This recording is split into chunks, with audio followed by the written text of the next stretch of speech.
kaibigan, Martin. Martin, knockdown right there. Napaw po.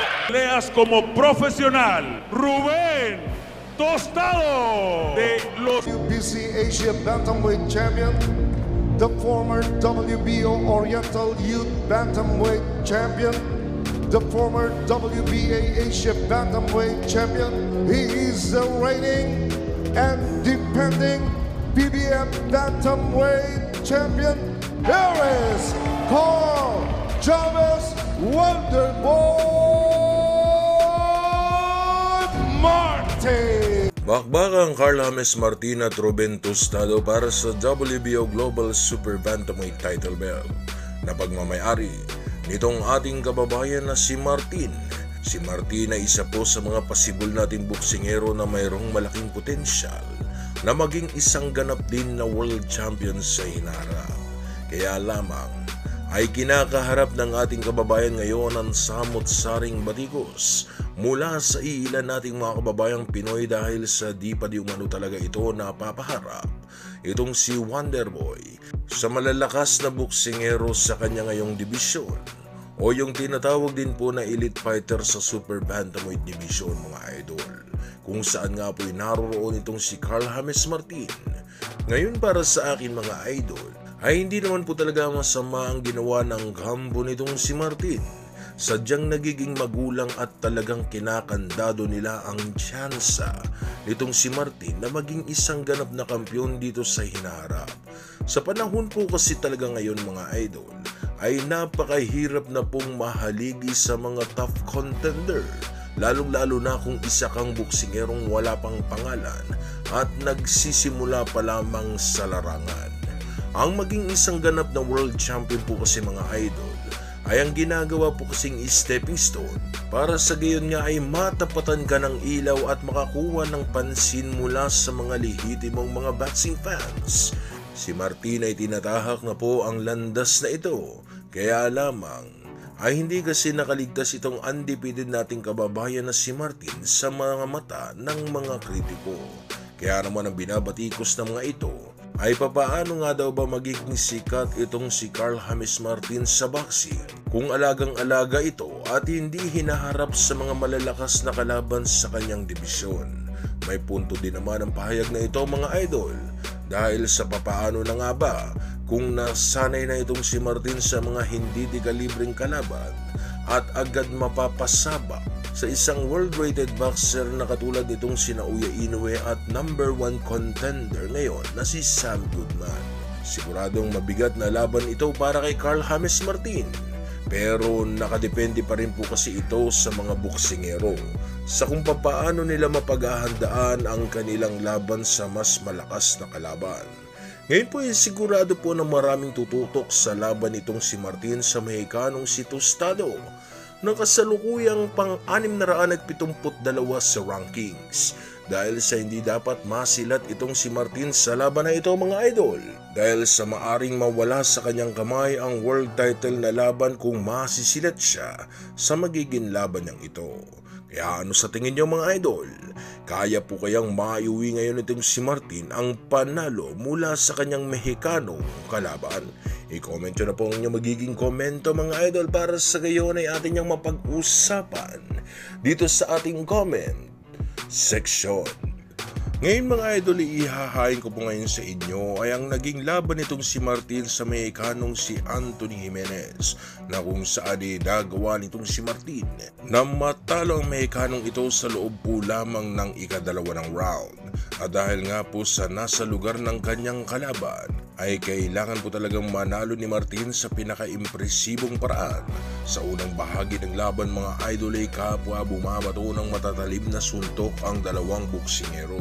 Dito sa round na ito ay pinakita ng Mexicano ang pagiging isang agresibong boksingero na gustong kuhanin agad ang face ng laban.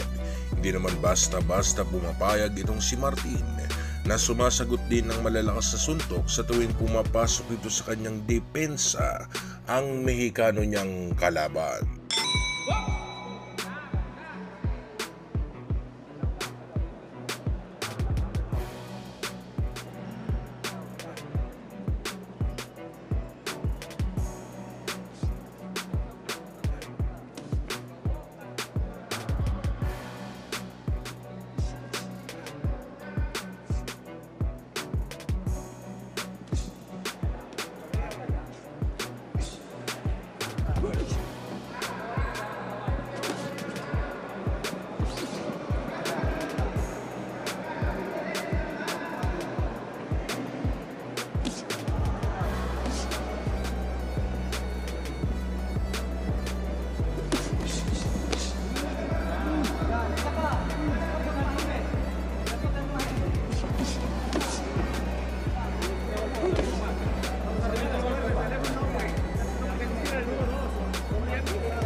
Sa round 2 mga idol ay naramdaman na nitong si Martin na hindi ganoon kabigatan ang mga suntok ng Mexicanong ito. Kaya po ay nagsimula ng mag-deliver ng pressure ang ating kababayan at pinapaulananan ng malalakas sa suntok ang Mexicanong si Jimenez. Naramdaman nitong si Martin na medyo may kahinaan ang katawan ng kanyang kalaban. Kaya naman po ito ang kanyang pinuntirya para tapusin na agad ang kanilang bakbakan.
Malalakas sa suntok ang pinakawalan ni Martin na tuluyang tumalos sa kanyang kalaban. Nakakuha ni Martin ang panalo by round 2 technical knockout Sa laban ay humanga po ako kay Martin mga idol dahil sa pagkatapos ng laban ay agad-agad po kasi nitong tinunguhan ng kalaban at kinamusta ang kalagayan nito. Maalaman ni Pacquiao po talaga itong si Martin na mabangis sa kasagsagan ng laban pero maalam-among tupa naman pagkatapos ng laban. Kaya naman ano sa tingin nyo mga idol, uubra na kaya itong si Martin para talunin ang isang Naoya Inoue? I-comment nyo na po ang inyong magiging komento mga idol para sa gayon ay atin nyo mapag-usapan dito sa ating comment section.